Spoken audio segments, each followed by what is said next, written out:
Muito boa tarde. É com muito gosto que estou aqui nesta linda cidade de Macedo, Cavaleiros. Queria, em primeiro lugar, agradecer o convite que me foi formulado. Queria também agradecer ao Sr. Presidente da Animar a sua compreensão por ter trocado a minha intervenção. De facto, não é fácil conciliar a vida de empresário com a vida de dirigente associativo. Assuntos urgentes das empresas quase me impediam de estar aqui, mas os compromissos são compromissos. E com esta alteração e com esta compreensão consegue-se conciliar tudo. Quero, de facto, felicitar a organização, porque esta temática é uma temática importante e esta questão que se coloca diariamente e sobretudo, nas pessoas que têm responsabilidades sobre onde está o principal potencial das regiões. De facto, é uma pergunta difícil. Normalmente nós procuramos sempre respostas nos produtos, nos recursos endógenos, naquilo que de facto que é de excelente qualidade, mas eu julgo que os principais recursos das regiões são exatamente as pessoas. O capital humano são efetivamente o melhor que as regiões têm. E depois também as nossas instituições. Nós percebemos que, sobretudo no interior, se não tivéssemos instituições com a densidade e com a consciência social e económica que têm os municípios, não era fácil sobreviver esta razia que o interior, de facto, tem vivido. Depois também as associações empresariais são importantes, os empresários, os docentes, enfim. Por isso, eu colocaria o acento tónico no principal recurso das regiões, de facto, nas pessoas. Todos nós conhecemos regiões riquíssimas em recursos, mas não têm pessoas qualificadas e esses recursos não são explorados em prol do bem comum. E, de facto, o grande esforço que tem que ser feito por nós é qualificar as pessoas e que cada empresa procure a excelência. A nossa região, de facto, tem tido uma grande sangria nas últimas décadas. Recordo que nos últimos 60 anos a região perdeu cerca de 58% da sua população, o que é um verdadeiro drama. Não há concelho nenhum na região em que a taxa de mortalidade não seja superior à taxa de natalidade, e é, de facto, sobre este drama da demografia que nós temos que nos preocupar. Hoje, infelizmente, os nossos principais decisores políticos têm um único objetivo, que é combater o déficit orçamental. Nós só ouvimos falar, de facto, no déficit orçamental. Mas nós aqui no interior temos muitos déficits. Déficits, desde logo, como falei, demográficos, que é o principal. Eu recordaria que o principal fator de localização das empresas é exatamente o despovoamento. As empresas não se localizam em zonas que tenham de facto, esse problema do despovoamento. Por outro lado, nós temos também muito aquela ideia que às vezes é preciso incentivos para fixar as empresas, e não é bem assim. As empresas querem mercado, querem externalidades positivas para poderem desempenhar a sua atividade. Curiosamente, apenas 1,5% das empresas é que se localiza num determinado local pelos incentivos do município. Os municípios, de facto, são muito proativos na captação de investimentos, na concessão de apoios, e acho que esse que é o caminho, mas isso não é suficiente para captar empresas. Sabemos isso por estudos. Há aquela ideia, bem, vou oferecer o terreno a 1 cêntimo, como acontece, por exemplo, aqui num concelho bem próximo, que vende terrenos para a localização de empresas a 1 cêntimo. Isso é praticamente oferecido. E não é suficiente para captar empresas. As empresas precisam, de facto, é que as suas operações e os seus custos de contexto sejam positivos e possam criar valor económico e social para assim se poderem localizar.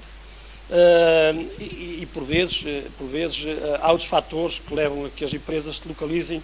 Muitos deles têm a ver com aspectos familiares. De facto, as pessoas percorrem centenas de quilómetros à procura de trabalho e muitas vezes também por questões familiares. E então elegeria, de facto, esse problema do déficit demográfico como um grande obstáculo e como um grande bloqueio ao desenvolvimento sustentável das regiões do interior. Por outro lado, temos também outros déficits. Falaria também num déficit de internacionalização.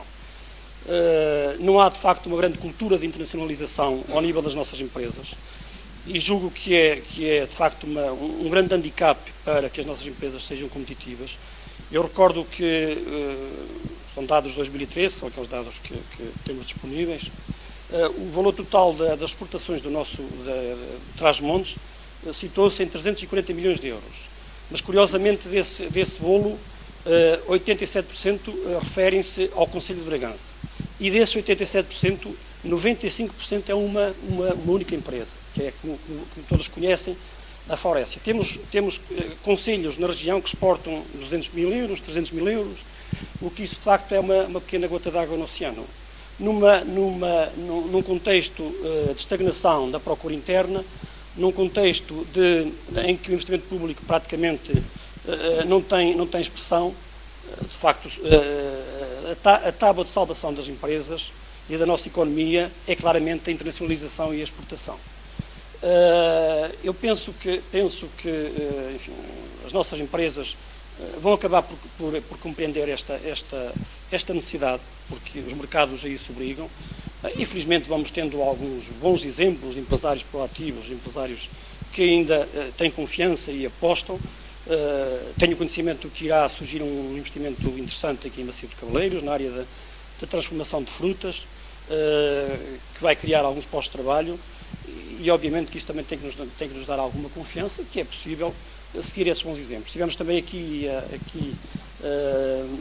anteriormente um empresário que é claramente um exemplo. Normalmente os nossos empresários têm alguma dificuldade em perceber que é importante ir às feiras e terem encontros bilaterais com outros empresários, conhecer os mercados, arregaçar as mangas e ir à luta. Pois bem, aqui este nosso amigo empresário, que eu felicito e que saúdo, ele não só vai às feiras, como ele próprio organiza a sua feira, é dinamizador de uma fileira importante, é com certeza o principal entusiasta deste belíssimo título de capital nacional da apicultura, que acho que faz todo o sentido e que tem muito potencial que deve explorar, naturalmente com um apoio importante da autarquia, de outra forma não é possível. Tem que se perceber que se não existir uma relação simbiótica entre todos, que não é possível criar valor. Não podemos ter aquela ideia que a Câmara sozinha, si, que consegue resolver os problemas todos, não pode. Nem os empresários sozinhos também não conseguem. De facto, tem que haver esse trabalho em rede, de cooperação inteligente e de trabalho intenso, porque só com muito trabalho é que se consegue, de facto resolver estes assuntos. Enfim, falando no potencial da nossa região, nós temos sempre, de facto, esta vaidade de dizer que somos uma região com um potencial enorme, com um capital fantástico em termos de recursos endógenos. Isso é verdade, mas não é suficiente. Eu acho que, acima de tudo, falta à região uma coisa que é importante, uma ambição da excelência.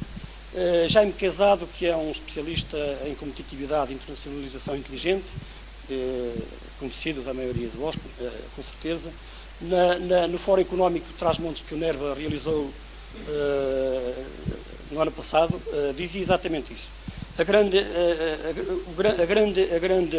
O grande desafio para a região é construir, de facto, uma ambição da excelência para o território, em que todos estejam focados nessa ambição. Não adianta derramar aqui milhões de euros do quadro comunitário, dos municípios. Se não existir essa ambição e esse acreditar nas nossas capacidades, promover a economia artificialmente não serve de nada. As pessoas, de facto, têm que ter essa ambição, têm que acreditar nas suas capacidades, têm que ter uma atitude do querer fazer e de fazer acontecer as coisas. Nós sabemos que uma boa ideia, se não for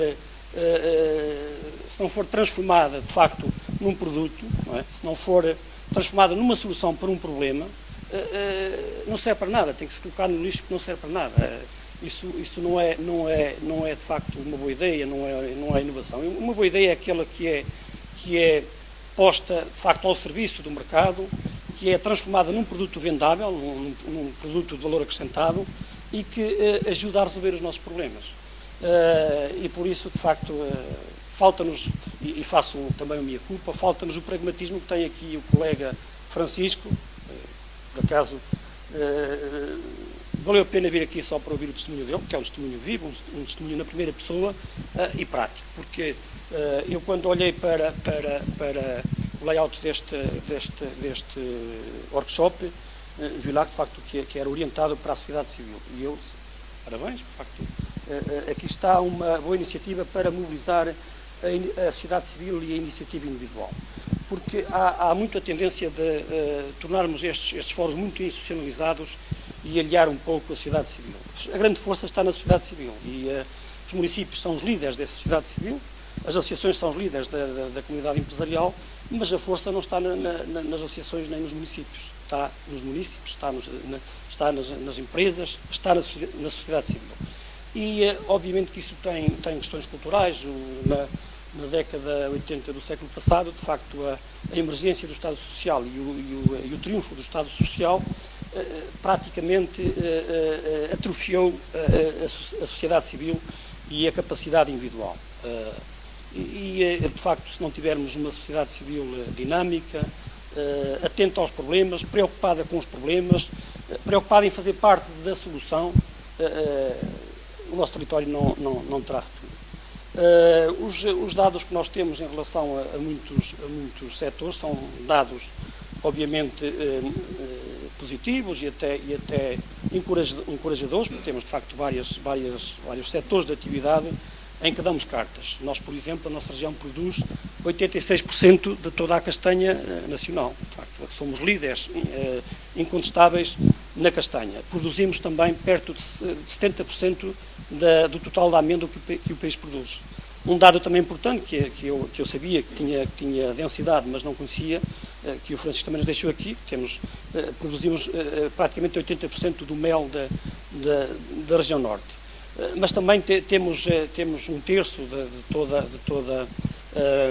toda a área vinícola do país, que também é significativo e às vezes falamos, bem, o Alentejo é que é bom, é que produz vinho, o Douro é que produz vinho. Nós temos uma área também importante nesse setor. Depois temos também outro setor que é muito importante, que é o setor do azeite, que somos exatamente o segundo território que mais produz no país.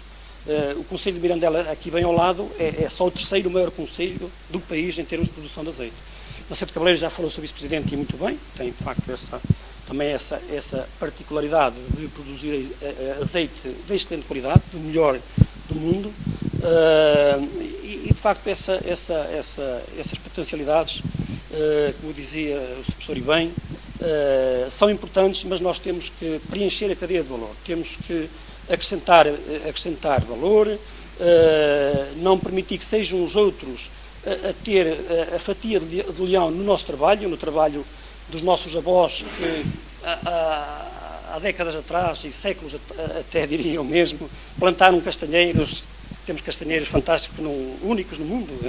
Uma castanha um galho de um castanheiro com um século, penso que só em Trás-os-Montes é que existe, não é? E são essas especificidades e essa diferenciação que nos marca como um território único e como um território maravilhoso, como dizia Miguel Torga.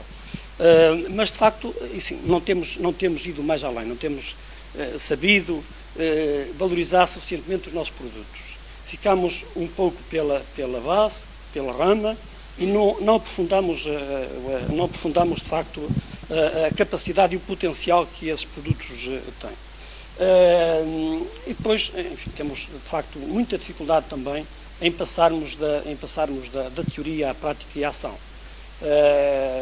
Nós, de facto, elaboramos muitos planos, elaboramos muitos estudos, falamos muito, apesar de eu achar que falar é importante, nunca é demais falar, cooperar, dialogar é sempre positivo. Aliás, aquela expressão bíblica já dizia assim, no princípio era o verbo, não é? É importante falar, porque se não falarmos não se faz luz, não se conhecem exatamente as ideias do vizinho do lado, não se conhece exatamente qual é a ambição do vizinho do lado, e estes fóruns são extremamente importantes, de facto, no ganho dessa consciencialização e também na difusão dessa ambição de sermos cada vez mais cooperantes e cada vez mais interessados nos problemas da nossa região. Isto para dizer que já há 20 anos o famoso relatório Porter, que também é do vosso conhecimento, fez 20 anos, encomendado por então governo de Cavaco Silva. Ele já punha o acento tónico exatamente no setor que nós devíamos aproveitar, que é os setores tradicionais. E, curiosamente, para a nossa região, ele apontava um setor que, se calhar, nós hoje achamos que é assim um pouco estapafúrdio e que não tem nexo, que é exatamente o setor o vícola e caprino. Parece assim uma coisa descabida, mas não é. Como sabem, nós temos 40% de toda a área do norte, do nosso território. Somos um território de alta montanha, com bastante pastos e bastantes florestas, no qual a pastorícia, claramente, é um setor que tem todas as condições para vingar e para criar valor acrescentado. E sabemos a importância que têm esses setores em todos os níveis, né? em termos de gastronomia, que são pratos deliciosos, também identificam a nossa riqueza e a nossa cultura. São setores no qual nós somos também deficitários, aliás, como somos em toda a balança alimentar, não se compreende que um território como o nosso, cuja